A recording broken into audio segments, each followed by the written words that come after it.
स्वागत है आज फिर से आपका आपके अपने मोमेंटम मैथमेटिक्स सॉल्यूशन चैनल में। आज गणित का एक महत्वपूर्ण टॉपिक लेकर आए हैं जिसका नाम है मेंसुरेशन अर्थात क्षेत्रमिति। वीडियो शुरू करने से पहले आपको बता देना चाहेंगे कि यह वीडियो आपके क्लास के अनुसार बनाया गया है, जिसमें आपको वीडियो के कई पार्ट मिलेंगे जो आपके क्लास वाइज जो है 6 लेवल से लेकर 10th लेवल तक के जो है बीच बनाया गया है। तो आप इसके विभिन्न पार्ट अपनी क्लास के अनुसार जो है देख सकते हैं। आइए शुरू करते हैं। मेंसुरेशन क्या है? क्षेत्रमिति। मेंसुरेशन अगर नाम से हम देखें, इसका हिंदी है क्षेत्रमिति, अर्थात ये दो शब्दों से मिलकर बना हुआ है। क्षेत्र प्लस मिति अर्थात क्षेत्रफल के मेजरमेंट को लेकर यहाँ पे कहा गया है। बेसिक क्लास में आपने क्षेत्रफल के बारे में पढ़ा होगा, वहीं से शुरू करते हैं। मेंसुरेशन जो हमें पढ़ना है वो दो पार्ट में है, जिसमें पहला पार्ट आपका है समतल आकृतियां और दूसरा है आपका ठोस आकृतियां। यानी मेंसुरेशन में हमको दो प्रकार का जो है फिगर पढ़ना है, जिसमें एक आपका जो है सिंपल यानी कि समतल आकृति है और दूसरा आपका जो है सॉलिड यानी ठोस आकृतियां हैं। समतल आकृतियों में भी जो है आपको समतल आकृतियों में इसको ऋजुरेखीय आकृतियां भी कहते हैं। ऋजुरेखीय आकृतियां, इसमें भी आपको कई प्रकार के पार्ट मिलेंगे। अब इसमें समतल आकृतियों और ठोस आकृतियों में क्या क्या जो है आकृतियां आती हैं, इसका पहला है आपका स्टार्टिंग होता है सबसे बेस से इसका ट्रायंगल यानी त्रिभुज, ये आपका हो गया। दूसरा है आपका चतुर्भुज,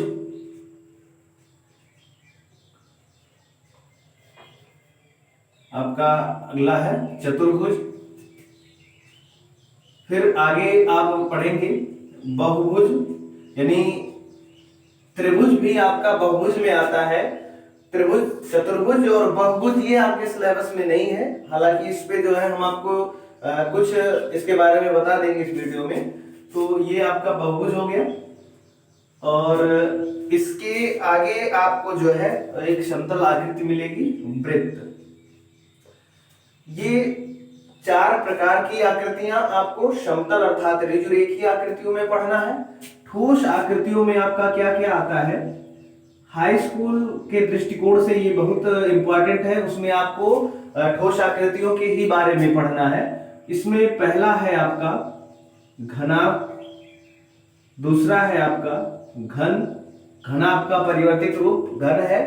इसके बाद आपको मिलेगा बेलन। बेलन में जब आप स्पेशली बेलन के बारे में अर्थात सिलेंडर के बारे में पढ़ेंगे तो इसमें एक आपका मिलेगा हॉलो और एक मिलेगा सॉलिड, यानी एक खोखला बेलन और एक ठोस बेलन मिलेगा। फिर इसके आगे अगर हम बढ़ते हैं तो हमको मिलेगा शंकु और सबसे लास्ट में आपको मिलेगा गोला। इसमें शंकु में भी दो प्रकार के जो है मिलेंगे, इसमें शंकु एक पूरा मिलेगा और दूसरा जो है इसका फ्रस्टम अर्थात छिन्नक मिलेगा। गोले में आपको दो प्रकार के गोले पढ़ने हैं, एक ठोस गोला और एक गोलीय कोष। आगे शुरू करते हैं हम, यहां से शुरू करेंगे। सबसे पहले हम समतल आकृतियों के बारे में पढ़ेंगे, यानी इसका जो ए पार्ट है और ये आपका बी पार्ट है। क्षेत्रमिति का जो है पहला पार्ट हम स्टार्ट करेंगे, ए पार्ट समतल आकृतियां।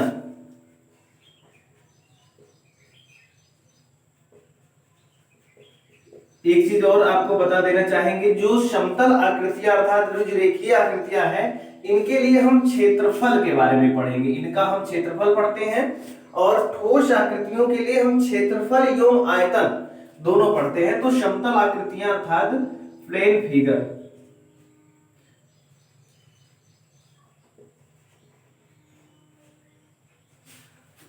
समतल आकृतियों में जो है आपका क्या आता है ये हम देख लेते हैं। इसमें आपका हो जाएगा सर्किल को छोड़ कर देखा जाए तो हम यहां लिखेंगे 3 या 3 से अधिक, 3 या 3 से अधिक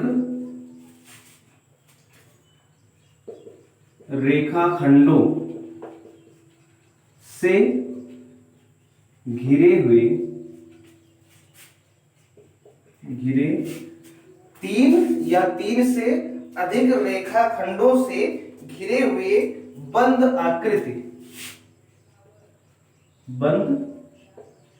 आकृतियां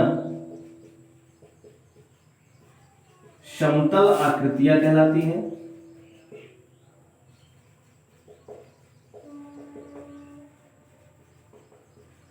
ये ध्यान दीजिए, इसमें जो है वृत्त को छोड़कर कहा गया है, क्योंकि वृत्त जो होता है वो रेखाखंडों से नहीं निर्मित होता है, यानी वो वक्राकार रेखाओं से हम कह सकते हैं, या वक्राकार रेखाखंड कह सकते हैं। तो यहाँ आपका जो है वृत्त नहीं आएगा, फिलहाल इसी में आपको पढ़ना है। यानी जब हम ऐसे बंद आकृति ले जो 3 या 3 से अधिक रेखाखंडों से घिरा हो और वो बंद आकृति हो, समतल भी हो, तो ऐसे भी हम उसे क्या कहेंगे, समतल आकृतियां कहते हैं। इसमें कई पार्ट आपको मिलते हैं, जिसमें आपका पहला आपको पढ़ना है समतल आकृतियों में त्रिभुज। यहां से आपका जो है टॉपिक स्टार्ट होता है क्लास 6, 7 और 8 के लिए, त्रिभुज अर्थात ट्रायंगल। आपने ज्योमेट्री में क्लास 6 में ही पढ़ा होगा कि ट्रायंगल क्या होता है। तो ट्रायंगल नाम से स्पष्ट है, त्रिभुज, भुज माने भुजा, त्रि माने 3, अर्थात 3 भुजाओं से घिरी हुई आकृति, 3 भुजाओं से घिरी हुई आकृति त्रिभुज कहलाती है। यदि हम ज्योमेट्री पढ़ते हैं तो उसमें हमने यहाँ पे त्रिभुज के बारे में पढ़ा, अर्थात 3 भुजाओं से घिरी हुई आकृति को हम त्रिभुज कहते हैं। फिर इसके बाद हम टाइप्स ऑफ ट्रायंगल पढ़ते हैं। उसमें टाइप्स ऑफ ट्रायंगल 2 टाइप से होता है, एक होता है बेस्ड ऑन साइड और दूसरा होता है बेस्ड ऑन एंगल, यानी भुजाओं के आधार पर और कोणों के आधार पर। हालांकि इसमें हम ज्योमेट्री तो पढ़ नहीं, हम यहाँ पे मेंसुरेशन पढ़ रहे हैं, तो इसमें हम केवल भुजाओं के आधार वाला जो है ट्रायंगल लेते हैं, क्योंकि एंगल से इसमें आपको मतलब नहीं है। यानी हम यहां देख लेते हैं types of triangle. Types of triangle में पहला आप पढ़ेंगे भुजाओं के हिसाब से, तो पहला है इक्विलेटरल ट्रायंगल अर्थात समबाहु त्रिभुज। दूसरा है आपका समकोण त्रिभुज, ये आपका कोण के आधार पर है, हालांकि हम इसको इसमें लेंगे समकोण त्रिभुज भी लेते हैं, समकोण त्रिभुज। इसी में तीसरा आपका लेंगे, जो हमको मेंसुरेशन में पढ़ना है उन्हीं त्रिभुजों को हम ले रहे हैं, समद्विबाहु त्रिभुज, समद्विबाहु त्रिभुज। और चौथा है आपका विषमबाहु त्रिभुज। यानी इन सभी त्रिभुजों के बारे में हमको यहाँ पे पढ़ना है कि समबाहु त्रिभुज क्या है, एक बार बता दिया जाए तो समबाहु त्रिभुज का मतलब होता है जिसकी सभी भुजाएं बराबर हों। समकोण त्रिभुज का मतलब जिसका एक कोण 90 अंश है। समद्विबाहु त्रिभुज का मतलब जिसकी कम से कम 2 भुजाएं बराबर हों। और विषमबाहु त्रिभुज का मतलब जिसकी कोई भी भुजा आपस में बराबर ना हो। तो ये था आपका टाइप्स ऑफ ट्रायंगल। अब आते हैं मेन टॉपिक पे, जो हमारा मेंसुरेशन का टॉपिक है वो क्या है, जिसमें हम किसी भी ट्रायंगल के एरिया के बारे में पढ़ेंगे, यानी हम उस ट्रायंगल का क्षेत्रफल किस प्रकार से ज्ञात करेंगे। चलिए, area of triangle, area of triangle, area of triangle अर्थात त्रिभुज का क्षेत्रफल। त्रिभुज के क्षेत्रफल को ज्ञात करने की कई विधियां आपके सिलेबस में है। अगर हम 10th लेवल तक देखें तो त्रिभुज का क्षेत्रफल ज्ञात करने की कम से कम 3 विधियां आपको मिल जाएंगी, जिसमें पहली है आपकी ज्यामितीय विधि, और यही विधि आपको यहाँ पे पढ़ना है, ज्यामितीय विधि दूसरी है आपकी, दूसरा है हीरोन सूत्र। ये भी आपका ज्योमेट्री में भी लगभग लिया जाएगा, यानी ये भी आपको मेंसुरेशन के अंतर्गत पढ़ना है। मेंसुरेशन के अंतर्गत हमको ये दोनों विधियां पढ़ना है, ज्यामितीय विधि और हीरोन सूत्र। तीसरी विधि जो है वो है निर्देशांक ज्यामिति विधि। ये वाला टॉपिक आपको जो है कोऑर्डिनेट ज्योमेट्री में मिलेगा, तो ये आपको यहां पे नहीं पढ़ना है, यानी ये आपको जो है निर्देशांक ज्यामिति में मिल जाएगा, जिसके लिए जो है इसमें शीर्षों के निर्देशांक दिए जाते हैं और निर्देशांक के हिसाब से हमारा एक फार्मूला है 23, 31, 12 के रूप में। तो उस फार्मूले से जो है हम वहां पे एरिया निकाल लेंगे। फिलहाल हम स्टार्ट करते हैं यहाँ पे एरिया ऑफ ट्रायंगल की पहली विधि जो ज्यामितीय विधि है। तो किस प्रकार से जो है हम ज्यामितीय विधि से जो है इसका क्षेत्रफल, यानी हम इसको दोनों को कंबाइन पढ़ेंगे, ज्यामितीय विधि और हीरोन सूत्र एक ही में हमको ये दोनों पढ़ना है। तो डायरेक्ट अगर हम देखें, बहुत ज्यादा वीडियो को लंबा ना किया जाए, तो इसमें महत्वपूर्ण सूत्र के बारे में हम पढ़ते हैं। महत्वपूर्ण सूत्र, ऐसा कोई सूत्र जो है जिसके लिए हम किसी भी प्रकार का त्रिभुज लें और हम एरिया ज्ञात कर सकते हो, तो वो कॉमन फार्मूला है त्रिभुज का क्षेत्रफल। त्रिभुज का क्षेत्रफल किसी भी प्रकार के ट्रायंगल के लिए 1/2 गुणे आधार और गुणे संगत ऊंचाई, यानी हम ऊंचाई ही लिखेंगे, या कहीं कहीं आपको मिलेगा 1 आधार गुणे शीर्ष लंब मिलेगा, यानी सम्मुख शीर्ष से उस भुजा पर डाला गया लंब जिसको हम आधार के रूप में लिए हैं। तो इस प्रकार से जो है त्रिभुज का क्षेत्रफल आपको जो है ये फार्मूला मिला। इसी पैटर्न पे अगर देखा जाए तो समबाहु त्रिभुज का क्षेत्रफल भी आपको मिलेगा। समबाहु त्रिभुज का क्षेत्रफल, त्रिकोणमिति में एक टॉपिक आपने पढ़ा है जिसमें आप पाइथागोरस का प्रमेय पढ़े होंगे। तो ये समबाहु त्रिभुज का क्षेत्रफल का फार्मूला वहां से मिलता है, जिसको हम इस प्रकार से ज्ञात करेंगे, करड़ी 3/4 गुणे भुजा का वर्ग। ये आपका हो जाएगा समबाहु त्रिभुज का क्षेत्रफल। समद्विबाहु त्रिभुज का क्षेत्रफल भी हम अगर समकोण त्रिभुज पाइथागोरस के प्रमेय के दृष्टिकोण से निकालें तो उसका भी एक फार्मूला मिलेगा, लेकिन इसके लिए आप कॉमन फार्मूला ही ध्यान रखिए, क्योंकि जितने ज्यादा सूत्र पढ़ेंगे उतना आपका कंफ्यूजन होगा।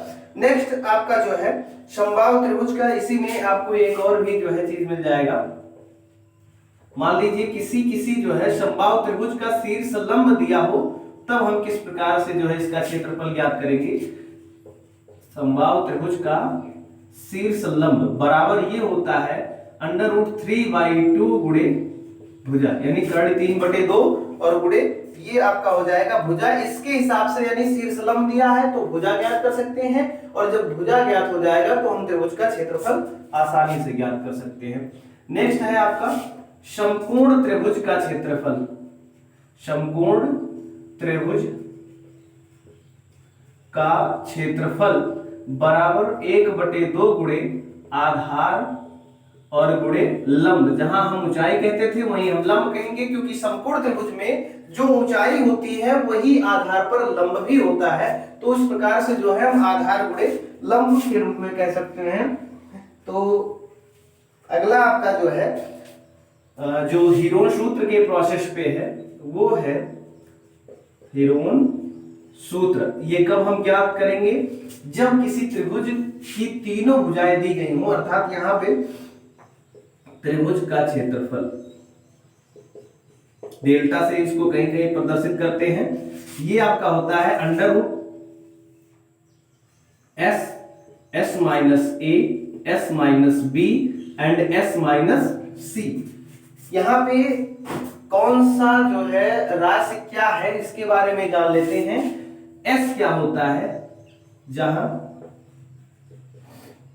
S बराबर होता है a+b+c/2। यस को हम बोलते हैं अर्ध परिमाप, यानी त्रिभुज के परिमाप का आधा। तो ये हो जाता है त्रिभुज का अर्ध परिमाप तीनों भुजाओं का योग और बटे 2। इस फार्मूले से हम यश का मान निकालेंगे। ए बी सी क्या है तथा ए कामा बी व सी ये तीनों जो है वो त्रिभुज की भुजाएं हैं। तो इस प्रकार से जो है हम हीरोन सूत्र के माध्यम से जो है ज्ञात कर सकते हैं इसका क्षेत्रफल, त्रिभुज का क्षेत्रफल। निर्देशांक ज्यामिति का भी जो है आपको यहाँ पे सूत्र बता दे रहे हैं, हालांकि ये आपको यहाँ सिलेबस में नहीं पढ़ना है। यानी त्रिभुज का क्षेत्रफल जब हम निर्देशांक ज्यामिति के हिसाब से ज्ञात करेंगे तो उसके लिए कहेंगे 1/2 कोष्ठक में x1, फिर उसके बाद आपका हो जाएगा y2 minus y3 plus x2 y3 minus y1 और प्लस x3 कोष्ठक में y1 माइनस y2। तो ये होता है त्रिभुज का क्षेत्रफल ज्ञात करने की निर्देशांक ज्यामिति विधि का सूत्र, जहां पे x1 y1 या हम यहां पे आपको बता दें जहां x1 कामा y1 x2 कामा y2 व x3 कामा y3 त्रिभुज के शीर्षों के निर्देशांक है। यानी त्रिभुज के शीर्षों के अगर हमको निर्देशांक दिए गए हैं तो हम आसानी से जो है ये निर्देशांक ज्यामिति का सूत्र लगाकर त्रिभुज का क्षेत्रफल ज्ञात कर सकते हैं। आइए हम कुछ उदाहरण पढ़ते हैं जिससे जो है सारे फार्मूले हमको समझ में आ जाएंगे और क्वेश्चन किस प्रकार से लगेगा वो भी आपको जो है जानकारी हो जाएगी।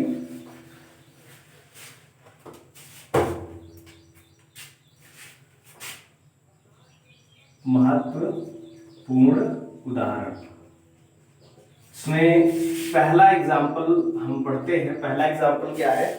एक त्रिभुज का आधार 10 सेंटीमीटर, एक त्रिभुज का आधार 10 सेंटीमीटर एवं संगत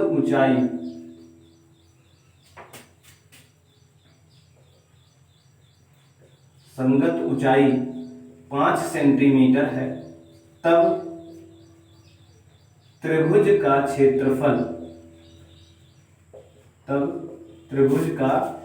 क्षेत्रफल ज्ञात कीजिए।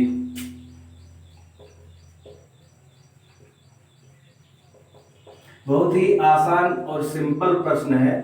इसमें आपको त्रिभुज का आधार दिया गया है 10 सेंटीमीटर, संगत ऊंचाई 5 सेंटीमीटर है, तो आसानी से हम त्रिभुज का क्षेत्रफल ज्ञात कर सकते हैं। हम लिखेंगे यहाँ पे चूंकि आधार बराबर 10 सेंटीमीटर, अगर जरूरत महसूस हो कि आपको तो फिगर भी आप बना सकते हैं। यानी फिगर आपको बनाना है जिसमें आधार को 10 और ऊंचाई को 5 सेंटीमीटर देना है। आधार यहाँ पे 10 सेंटीमीटर एवं ऊंचाई आपका यहाँ पे 5 सेंटीमीटर दिया गया है, तो इसलिए एरिया ऑफ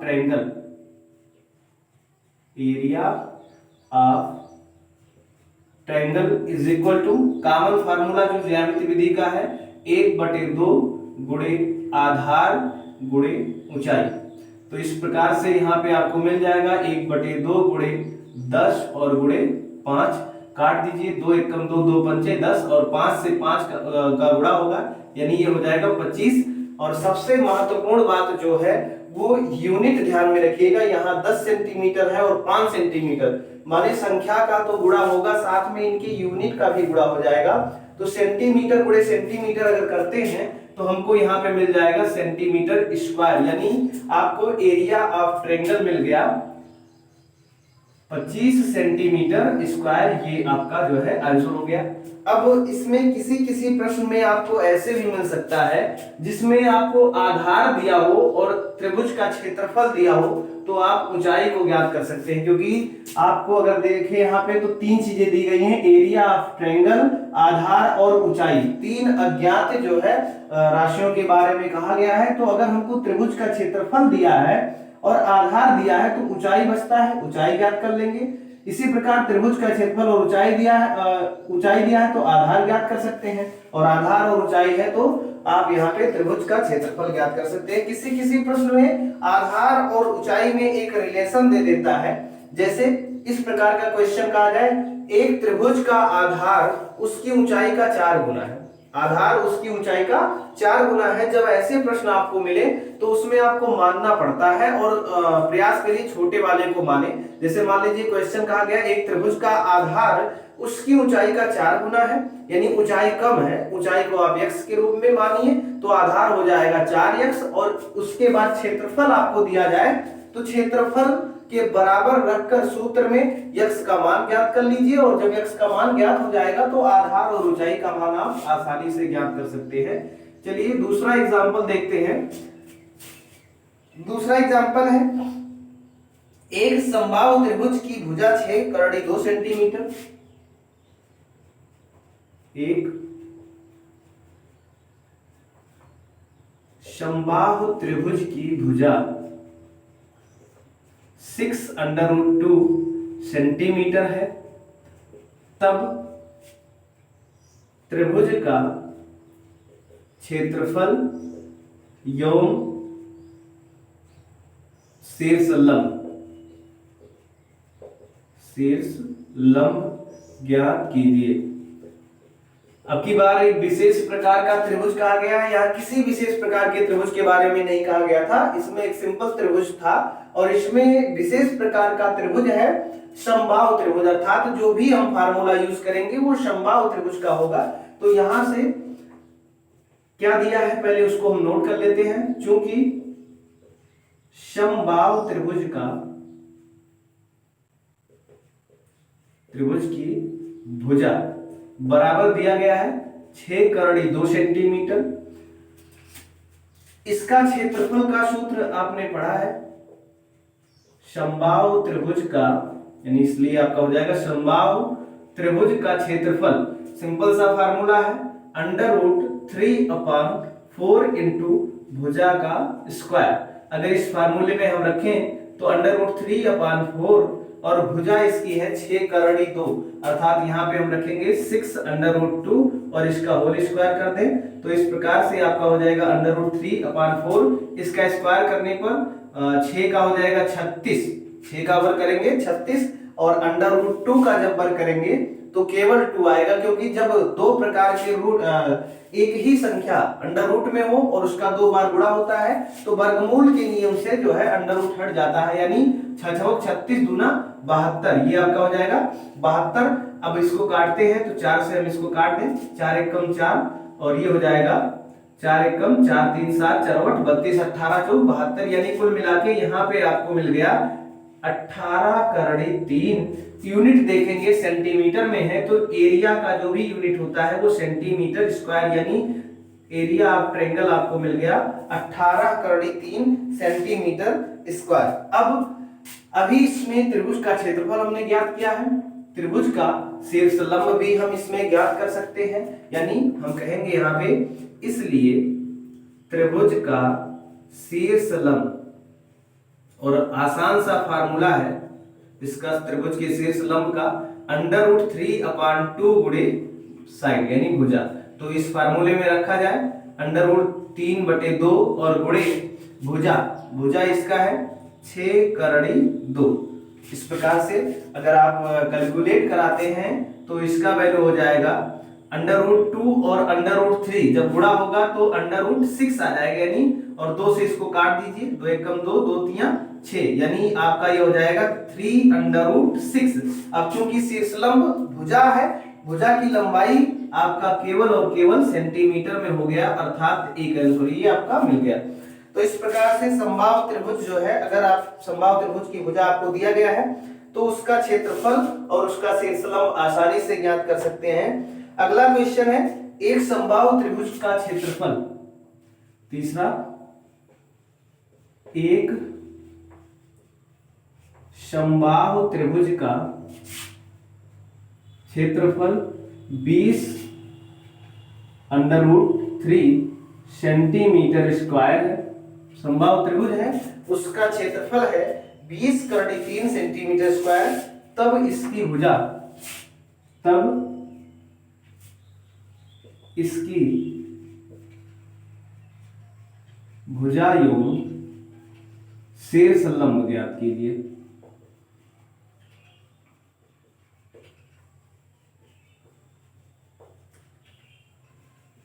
क्वेश्चन नंबर दूसरा जो आपने अभी पढ़ा है, अगर देखा जाए तो इस प्रश्न का एकदम उल्टा ये प्रश्न दिया गया है। इसमें आपको भुजा के बारे में कहा गया था, तो आपने क्षेत्रफल और शीर्षलंब निकाल लिया। इसमें आपको क्षेत्रफल बताया गया है, तो आप भुजा और शीर्षलंब आसानी से निकाल सकते हैं। यहां हम लिखेंगे कि माना त्रिभुज या समबाहु कह लें, माना समबाहु त्रिभुज की भुजा, या अगर हम डायरेक्ट भी लगाना चाहते हैं तो हम डायरेक्ट भी लगा सकते हैं। माना समबाहु त्रिभुज की भुजा बराबर x, और चूंकि दिया गया है समबाहु त्रिभुज का क्षेत्रफल, समबाहु त्रिभुज का क्षेत्रफल 20√3 सेंटीमीटर स्क्वायर, तो इस प्रकार से ये समबाहु त्रिभुज का क्षेत्रफल हो गया।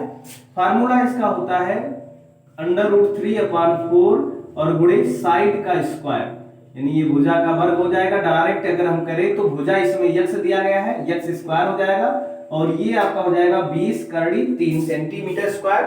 आप रख लीजिए सेंटीमीटर स्क्वायर। हालांकि आपको एकदम अंतिम तक नहीं लिखना है, आपको यहाँ भी हम बता दें किस प्रकार से जो है यूनिट यहाँ पे चेंज हो रहा है।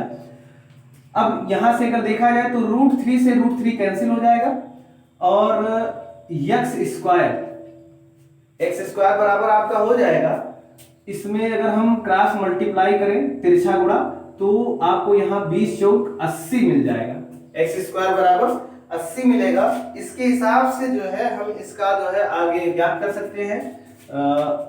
x बराबर कितना हो जाएगा, √80, और अगर हम 80 का वर्गमूल निकालेंगे तो 4 चौक 16 पंचे 80, यानी 4√5 देखा जाए तो 4 का अंदर उड़ा जाके होगा 2 बार, 4 चौक 16 पंचे 80, ये आपका हो जाएगा सेंटीमीटर में। किस प्रकार से ये सेंटीमीटर में आ रहा है ध्यान दीजिए। जब हम यहाँ पे सेंटीमीटर स्क्वायर रखे हैं तो यहाँ भी सेंटीमीटर स्क्वायर होगा, और सेंटीमीटर स्क्वायर यहाँ भी होगा। जैसे सेंटीमीटर स्क्वायर यहाँ होगा, वर्गमूल निकालने पर वो सेंटीमीटर के रूप में हो जाएगा। तो इस प्रकार से जो है समबाहु त्रिभुज की भुजा आपको यहाँ पे मिल गई 4√5 सेंटीमीटर। ध्यान रहे कैलकुलेशन में मिस्टेक ना होने पाए, इसको ध्यान से आप देखिएगा। अगर किसी प्रकार के किसी भी प्रश्न में कैलकुलेशन प्रॉब्लम होता है, फिलहाल आप प्रोसेस समझ लीजिए। कैलकुलेशन प्रॉब्लम के कारण अगर मान लीजिए कोई क्वेश्चन लिखने में मिस्टेक हो सकता है, तो आप कमेंट करके इसको जो है बताएं। नेक्स्ट इसी में जो है आपको शीर्षलंब भी ज्ञात करना है, यानी त्रिभुज का शीर्षलंब। त्रिभुज के शीर्षलंब का फार्मूला है करड़ी 3 और बटे 2 गुणे भुजा, यानी यहाँ पे अगर हम देखें तो करड़ी 3 बटे 2 गुणे 4 करड़ी 5। अगर हम इसको काटते हैं 2 एकम 2, 2 दूनी 4, यानी 5 और 3 का गुणा हो जाएगा। तो इस प्रकार से 2 और करड़ी 15 सेंटीमीटर, इस प्रकार से आपका ये एक आंसर हुआ। तो ये था समबाहु त्रिभुज का जब क्षेत्रफल दिया हो, तब हम उसका जो है भुजा उसकी और उसका शीर्षलंब किस प्रकार से ज्ञात करेंगे। अगला एग्जांपल अगले प्रोसेस पे देखते हैं।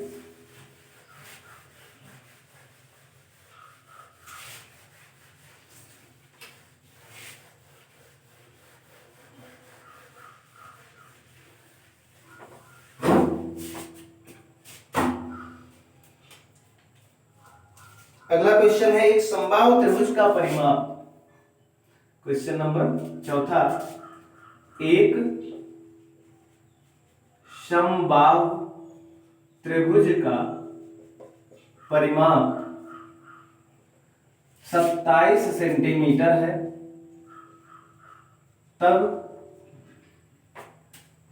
त्रिभुज का क्षेत्रफल ज्ञात कीजिए।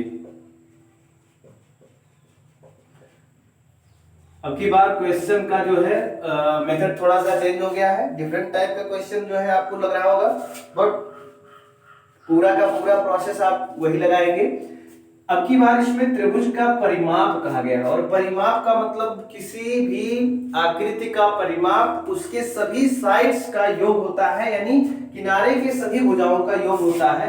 हम यहां लिखेंगे कि चूंकि त्रिभुज का परिमाप, या अगर समबाहु त्रिभुज है, डायरेक्टली अगर हम देखें समबाहु त्रिभुज का परिमाप का सूत्र क्या होता है, सिंपल, अगर किसी प्रकार का ट्रायंगल है तो उसका परिमाप हो जाएगा तीनों भुजाओं का योग, और समबाहु त्रिभुज का अगर कंडीशन देखा जाए तो समबाहु त्रिभुज की सभी भुजाएं आपस में बराबर होती हैं। तो इस प्रकार से अगर हम सभी भुजा को x मानते हैं तो 3x अर्थात 3 गुणे भुजा हो जाएगा इसका परिमाप। यानी हम यहां लिखेंगे चूंकि समबाहु त्रिभुज का परिमाप बराबर 27 सेंटीमीटर, और समबाहु त्रिभुज का परिमाप का सूत्र होता है 3 गुणे भुजा, बराबर हो जाएगा 27। 3 को उधर ले जाएंगे, गुणा है भाग हो जाएगा, यानी भुजा बराबर हो जाएगा 3 से भाग करेंगे, 27 में 3 से भाग करेंगे तो इस प्रकार से जो है 3 9 27, यानी भुजा आपका जो है 9 सेंटीमीटर मिल जाएगा। तो ये अभी आपको भुजा जो है मिला है। अब जब भुजा ज्ञात हो गया तो क्षेत्रफल आसानी से ज्ञात कर सकते हैं, यानी यहां पे आपका हो जाएगा, इसलिए त्रिभुज का क्षेत्रफल, त्रिभुज के क्षेत्रफल, समबाहु त्रिभुज के क्षेत्रफल का सूत्र है करड़ी 3/4 और गुणे भुजा का स्क्वायर, तो ये हो जाएगा √3/4 और गुणे 9 का स्क्वायर, 9 का स्क्वायर करेंगे 81 आएगा, यानी 81/4 करड़ी 3 सेंटीमीटर स्क्वायर, ये आपका एरिया ऑफ ट्रायंगल प्राप्त होगा। अब मान लीजिए अगर इसी में आपको शीर्षलंब भी ज्ञात करना हो तो शीर्षलंब आसानी से ज्ञात कर सकते हैं √3/2 गुणे भुजा करके। अगला क्वेश्चन आपका है, एक त्रिभुज की भुजाएं क्रमशः 6:7:8 के अनुपात में है। एक त्रिभुज की भुजाएं क्रमशः 6:7:8 के अनुपात में है।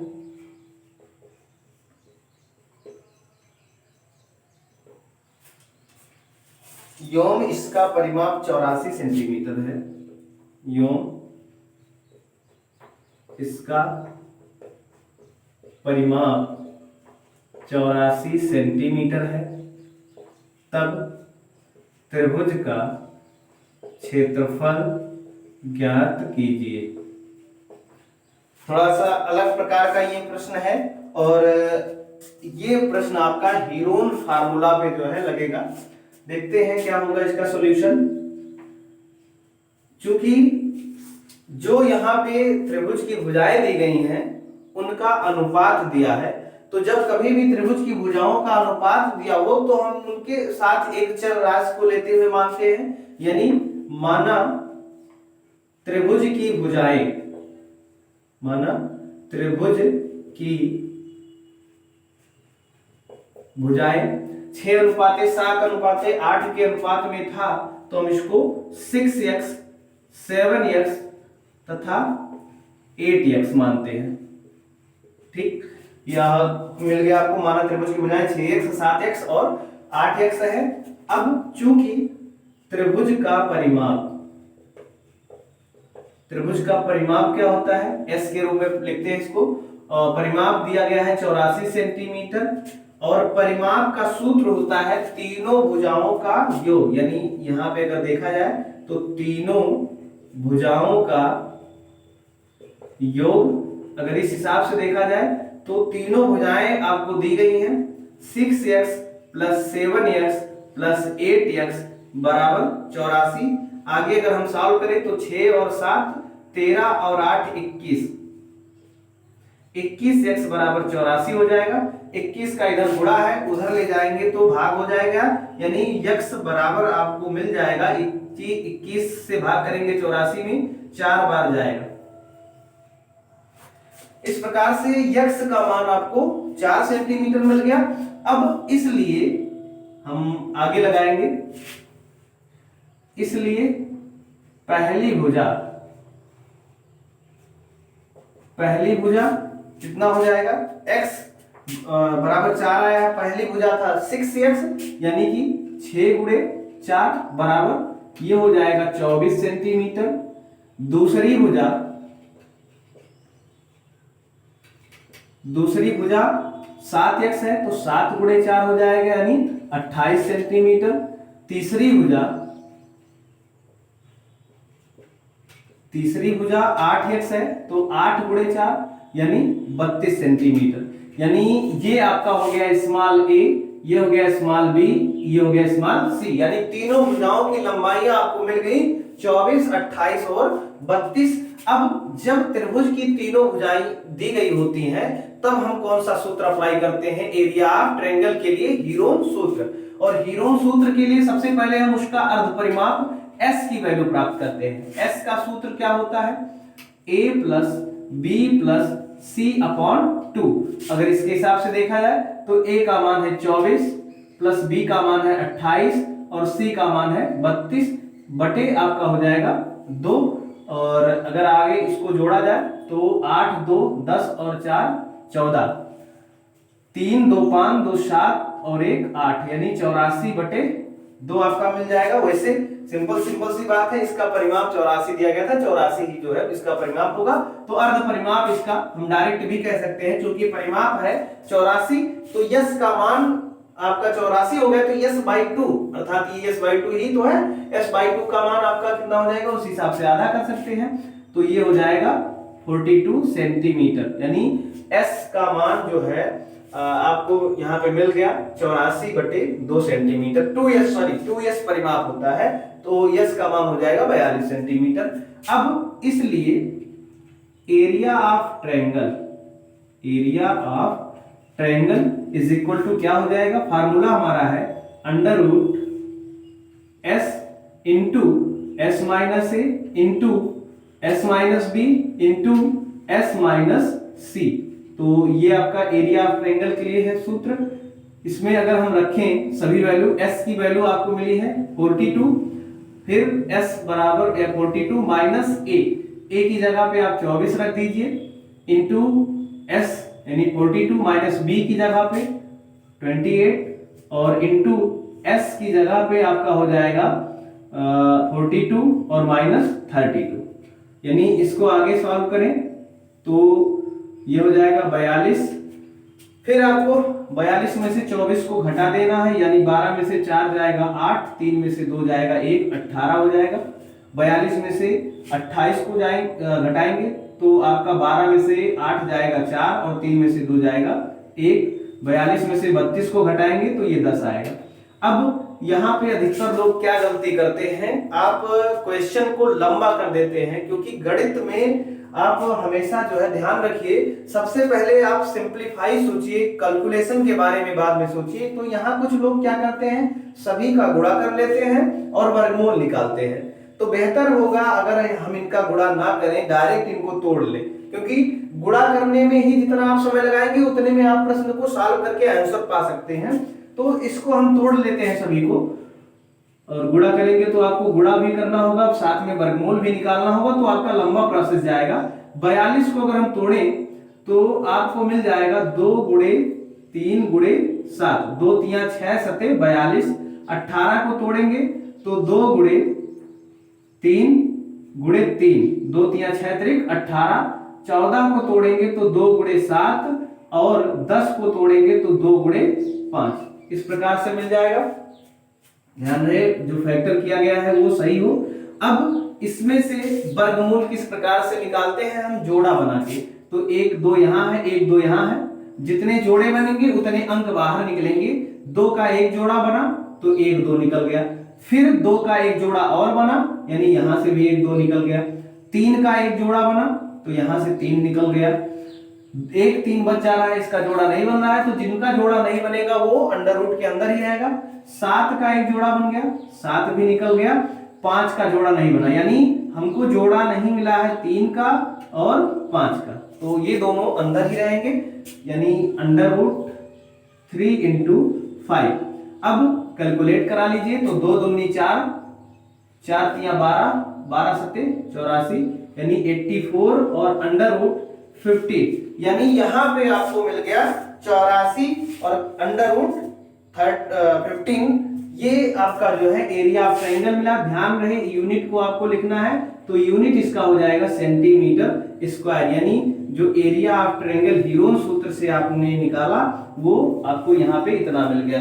अब ऐसे जो है जितने भी प्रकार के प्रश्न आपको मिलेंगे वो आप लगा सकते हैं। एक क्वेश्चन हम आपको यहाँ पे लगाने के लिए देते हैं, आप लगाइएगा और कमेंट बॉक्स में इसका आंसर भी कमेंट करिएगा।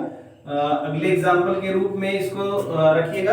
अगला एग्जाम्पल है, एक त्रिभुज की भुजाएं 52, 56, एक त्रिभुज की भुजाएं क्रमशः 52, 56 व 60 सेंटीमीटर है, 60 सेंटीमीटर है, तब त्रिभुज का क्षेत्रफल एवं सबसे बड़ी भुजा की संगत ऊंचाई ज्ञात कीजिए, संगत ऊंचाई ज्ञात कीजिए। चलिए, तो ये प्रश्न आपका है। हीरोन सूत्र पे पहले हम एरिया निकालेंगे, एकदम इसी तरह से प्रश्न है, बस हमको इस प्रकार के प्रश्न में अनुपात दिया गया था, हम x का मान निकाले और यहाँ पे भुजा निकाले। आपका ये प्रश्न जो है यहाँ से शुरुआत होगा, क्योंकि इसमें भुजा की लंबाई हम यहाँ निकाले थे और इसमें ऑलरेडी भुजा की लंबाई दिया गया है। इसको a मानिए, b मानिए, c मानिए, s का मान निकालिए और ये फार्मूला रख दीजिए, तो आपको जो है यहाँ पे एरिया ऑफ ट्रायंगल मिल जाएगा। अब ध्यान रहे, एक चीज आपको यहाँ पे हम बता देते हैं कि साइड चेंज कर देने से भुजा का त्रिभुज का क्षेत्रफल नहीं बदलता है, केवल उनके भुजा और शीर्षलंब बदल जाते हैं। यानी एक ही त्रिभुज का क्षेत्रफल अलग अलग भुजाओं पे अगर हम कहते हैं तो उनके क्षेत्रफल नहीं बदलते हैं, केवल और केवल उनकी भुजा और उनका शीर्षलंब बदल जाता है। तो जब आप त्रिभुज का क्षेत्रफल हीरोन सूत्र के हिसाब से आप ज्ञात कर लेंगे। दूसरी बात, संगत ऊंचाई जब ज्ञात करना होगा, किसकी? सबसे बड़ी भुजा, अर्थात सबसे बड़ी भुजा 60 की संगत ऊंचाई निकालना है, तो 1/2 गुणे आधार गुणे ऊंचाई रखिएगा। आधार में 60 और ऊंचाई जो आपको ज्ञात करना है, और बराबर त्रिभुज का क्षेत्रफल जो हीरोन सूत्र से मिलेगा वो आपको रखना है। तो ये प्रश्न आपके लिए दिया जा रहा है, इसको आप सॉल्व करिएगा और उत्तर को आपको कमेंट करना है। नेक्स्ट एक क्वेश्चन और देखते हैं।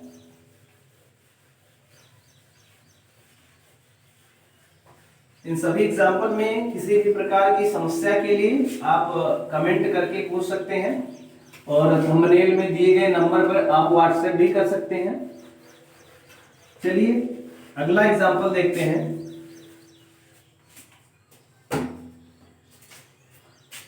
Example number 7। क्या क्वेश्चन कहा गया है? एक त्रिभुजाकार खेत का आधार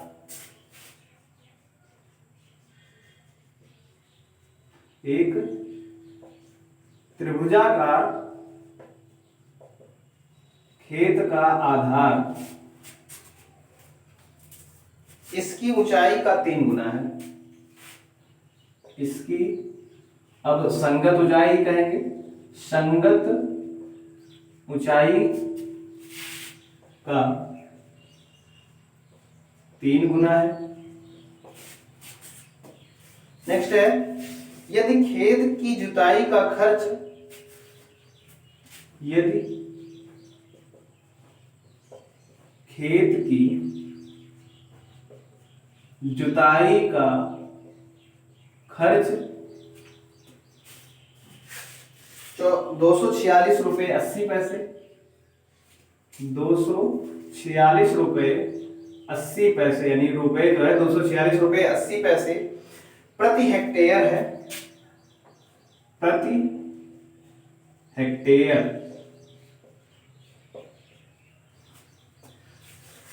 की दर से, प्रति हेक्टेयर की दर से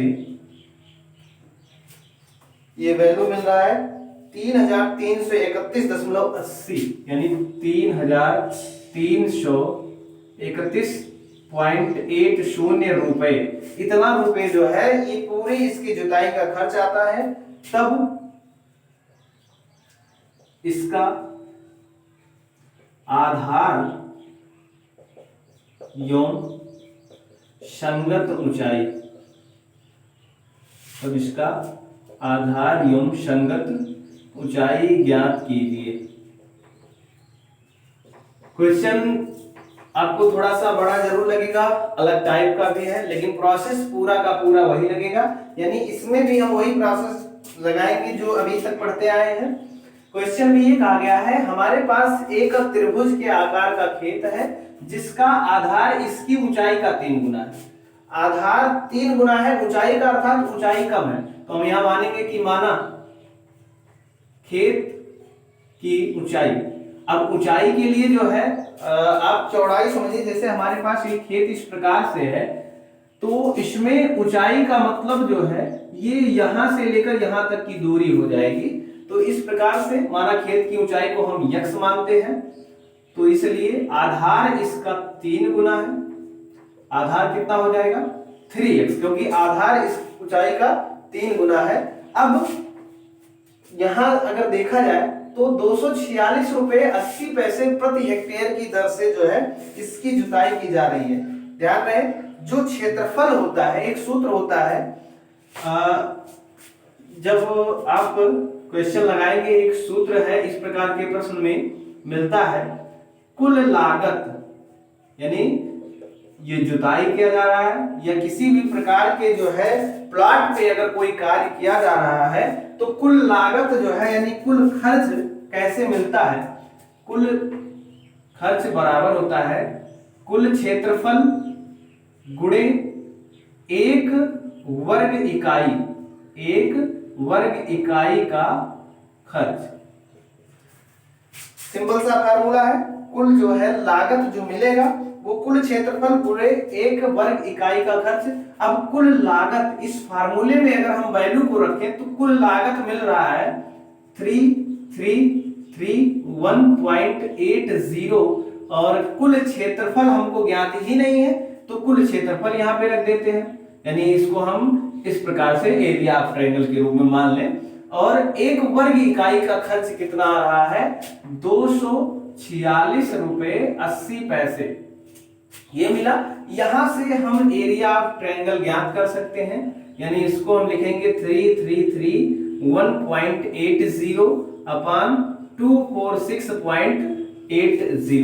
तो इस प्रकार से इसको अगर हम सिंप्लीफाई करते हैं, इसको सिंप्लीफाई करेंगे तो लगभग ये मिलेगा आपको एरिया ऑफ ट्रायंगल 13.5। कैलकुलेशन कर लीजिएगा क्योंकि हमने पहले से कैलकुलेशन इसका करा था, ध्यान रहे, अगर कैलकुलेशन गलत होगा तो पूरा क्वेश्चन गलत हो जाएगा। कैलकुलेशन सही है नहीं सही है आप भी इसको करके देख सकते हैं। तो इस प्रकार से एरिया ऑफ ट्रायंगल 13.5 मिला। यूनिट इसकी क्या है, ध्यान रहे, यहाँ पे जो रुपए था ये किस प्रकार से था, प्रति हेक्टेयर वाला जो है दर था, तो यहाँ पे जो मिलेगा वो इतना हेक्टेयर मिलेगा। एरिया ऑफ ट्रायंगल जो है ये 13.5 हेक्टेयर मिला है। अब इसको हम मीटर स्क्वायर में बदलते हैं, क्योंकि 1 हेक्टेयर बराबर होता कितना है, 1 हेक्टेयर बराबर होता है 10,000 मीटर स्क्वायर। 1 हेक्टेयर बराबर 10,000 मीटर स्क्वायर है। तो इसलिए एरिया ऑफ ट्रायंगल अगर हम 13.5 रखे हैं हेक्टेयर में, अगर हम 10,000 से गुणा करा दें तो ये मिल जाएगा मीटर स्क्वायर में, अर्थात ये मिलेगा 3 जीरो हो जाएगा 1,35,000 मीटर स्क्वायर। इस प्रकार से जो है ये वैल्यू मिल जाएगी 1,35,000 मीटर स्क्वायर। अब त्रिभुज के क्षेत्रफल का जो सूत्र होता है वो 1/2 गुणे आधार गुणे ऊंचाई होता है। और अगर देखा जाए तो यहाँ पे आधार और ऊंचाई को आपने माना है, यानी 1/2 गुणे आधार कितना है, आधार को आपने 3x लिया है, ऊंचाई कितना है x है, बराबर आपका हो जाएगा 13 और ये हो जाएगा 5000। आगे इसको अगर हम कैलकुलेट कराएं तो 3x और x का गुणा हो जाएगा 3x², ये आपको मिलेगा 3x²। 2 का इधर भाग है तो इधर जाके गुणा हो जाएगा, यानी ये आपका हो जाएगा 135 दूना 270 हो जाएगा, यानी और फिर 3 जीरो फिर और लगाएंगे तो ये आपका हो गया। फिर इसके बाद आगे अगर हम कैलकुलेट कराएं x² बराबर हो जाएगा 2,70,000 और बटे 3 हो जाएगा, 3 का इधर गुणा है, काटेंगे तो x² बराबर 3 9 27 यानी 90,000। इस प्रकार से जो है x² बराबर 90,000 है तो x बराबर हो जाएगा √90,000। और अगर हम वर्गमूल निकालेंगे तो ये 2 जीरो यानी 2 जीरो निकलेगा आपका, एक जोड़ाइए और 9 का वर्गमूल 3, इस प्रकार से जो है ये आपको मिल जाएगा 300, यानी x का मान आपको जो है 300 मिल गया है। यानी कुल मिला के हम कह सकते हैं, इसलिए त्रिभुज का शीर्ष लंब यानी त्रिभुजाकार खेत भी कह सकते हैं, त्रिभुजाकार और खेत ही कहेंगे यहाँ पे, त्रिभुजाकार खेत का शीर्ष लंब या फिर ऊंचाई भी हम कह सकते हैं। ये कितना माना था हमने x और ये कितना मिला 300, किस रूप में मिला है, ये जो हमको मिला था ये मीटर स्क्वायर में मिला था, तो यहाँ पे वैल्यू मीटर में मिलेगी, अर्थात ये हमारा हो गया मीटर, ये आपका आंसर हुआ। तथा त्रिभुज का आधार कितना हो जाएगा, माना था 3x यानी 3 गुणे 300 यानी कुल मिला के 900, ये आपका मीटर, यानी त्रिभुज का जो है शीर्षलंब हो गया 300 और आधार हो गया 900। चेक करने के लिए 1/2 गुणे आधार गुणे ऊंचाई के फार्मूले में अगर रखें तो आपको आंसर मिल सकता है। तो ये था आपका त्रिभुज और इससे संबंधित महत्वपूर्ण उदाहरण। आगे इसमें अगर किसी भी प्रकार की समस्या आती है तो आप कमेंट कर सकते हैं। नेक्स्ट आकृति आपका जो है समतल आकृतियों में दूसरा जो है आपका वो चतुर्भुज है, चतुर्भुज यानी क्वाड्रिलेटरल। तो अगली वीडियो जो आपका बनेगा वो चतुर्भुज का बनेगा, जिसमें हम चतुर्भुज के बारे में पढ़ेंगे और हम किस प्रकार से चतुर्भुज का क्षेत्रफल ज्ञात करते हैं।